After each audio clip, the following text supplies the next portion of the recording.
from it.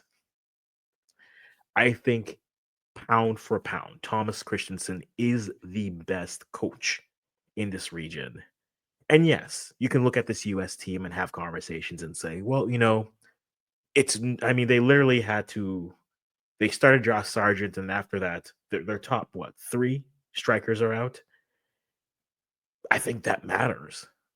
But in terms of every game, showing up with a strategy, showing up with a tactic that the team buys into and can accomplish, Thomas Christensen is the best coach in the region. Yes, I know you're going to say, okay, look at what Marsh is doing with Canada. Cool. Look at what you think Poch can do with the US when they're fully healthy. Sure. See what Aguirre can do with Mexico. We'll have to wait and see. But pound for pound, Giovanni is still there. This is true. Gio is still there.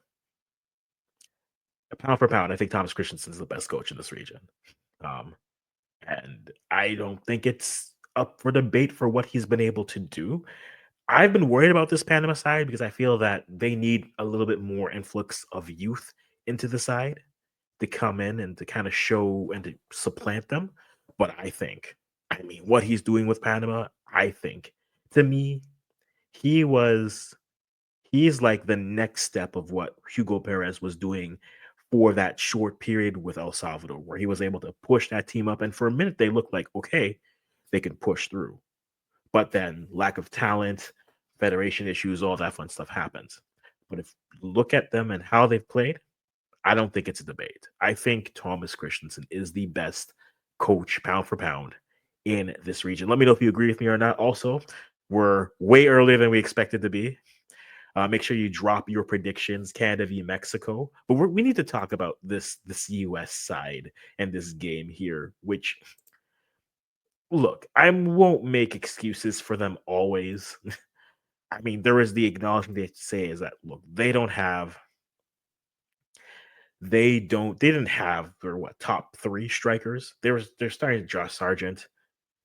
It's a terrible look when it's pushing my Ghanaian Canadianness when Patrick Adjuman is your best attacking player off the bench, and you're just like, don't make me do this, Patrick. He didn't. Waterman heard my cries. But I think there's a legitimate conversation with this US generation where at one point some people have been saying it's the players the whole time. Some people would say it's the coach. After this performance, you have to look squarely at the players. Now, maybe you could look at a new coach still figuring out his players, doesn't have his full squad. I'm I'm surprised they didn't go to the well of the enigmatic Gio Reyna in this game. I know you remember me. But this game, even their substitutions in this game, Pachi, I'm not sure what he was trying to get out of this. It just seemed like an odd choice overall because you're looking at the movements, right? They Testament for McGlynn and then Sergeant for Adgerman. They needed to create, and then you have one sub for Chris Richards who can't make it through. This golden generation of the US are either all too fragile or they can only get up for Mexico, apparently. That's it. Which is a problem because you're not going to play Mexico all the time. Yes, I know. Back in the day, podcast days, I haven't forgotten you, man. I have not forgotten you. But you have to look at this generation and say, are they just not built for those moments? And it's, I don't want to hot take this. I really don't. But yes, this is the first time where they are not in the CONCACAF Finals for Nations League. They've always made it. They beat Honduras the first year. They beat then yeah, they beat Honduras the first year. They beat Mexico the next year, and then they beat Jamaica the year after that. And to be perfectly honest, that this is shades of their Mexico game. I mean, they're not their Mexico game. This is shades of their um Jamaica game, where but it's the inverse.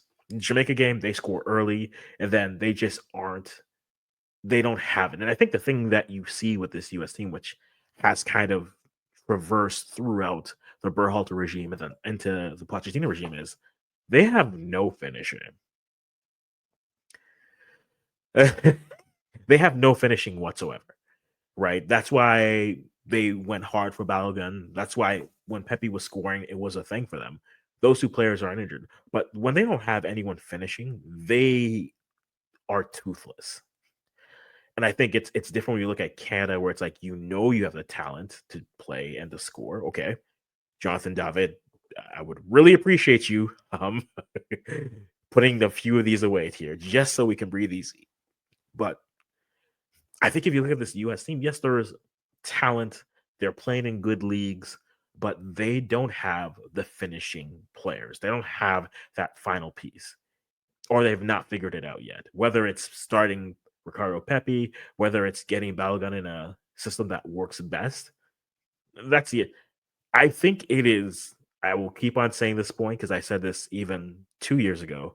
I think it's an indictment of the program that the best that they've looked, at least to me, was when they had the assistant of the assistant coach take them on for 2 games. And that guy was able to get them playing in a way. That's the CONCACAF Nations League final where they beat Canada. And I think that I think is something that needs to be pointed. Whatever coaches they have, they aren't able to get the most. And I think maybe you have to shake up the room. Maybe you need a different, already we're saying you need a different voice. I think it's too soon for that. But honestly, I don't know what more excuses you have left for this American side. Just because what is it going to be? You're going to say injuries this time? Sure. Fine. You can say injuries. We've seen them fully healthy look miserable in the road. When they lost to Trinidad and Tobago, when they lost to Trinidad and Tobago, last Nations League, Serginho Dest loses his cool, gets a red, and TNT beat them at home. And so it's like they always have these seeds where it's like they're either going to play a team that is going to be intimidated by them, but any team that competently has a strategy versus them, it's almost as if they're flustered and they have no idea what their next move is going to be. They've always lacked that's another thing. They've always lacked that adjustment aspect. And like even looking also, CONCACAF website with their XG stats are interesting, but like overall XG for this game, the US was 0.6, for Panama was 1.1. And that 0.1 got that 3 out of 1 shots on target and they won. But opportunity after opportunity after opportunity after opportunity, toothless. All the crosses they were putting in, easily gathered by the keeper. This team either needs a 10 who's going to really put their players in positions to win, or they just need to forget possessing the ball and just start to play on the back foot, play on the counter, because that's the best that they've looked. And it's for someone who appreciates every moment to be like, but they're really not that good. They're good for air, but what is their ceiling? We don't know. They're just again toothless in some of these opportunities, and it sucks. And they're gonna have to go back to the well again. And then they're gonna have to have a whole nother conversation. The meltdown will be televised, don't worry. But now it's like, okay, who's gonna be your nine now? Are you going back to Jesus Ferreira again? Is this your nine option? I don't I don't know what their answer is. It's not mine to answer, but it's I think to me another opportunity where they just came close and weren't able to just do anything that they set out to do. And if you don't believe in this team, you were proven right. If you believe this team was injured, you were proven right. But toothless, toothless throughout this game. Also, credit to Panama.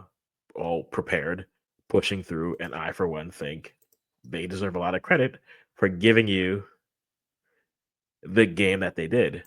They made it difficult. They were behind. They had a strategy that worked, and they took advantage of their one opportunity, and they were able to move on. But let's get into some of these comments here, guys. I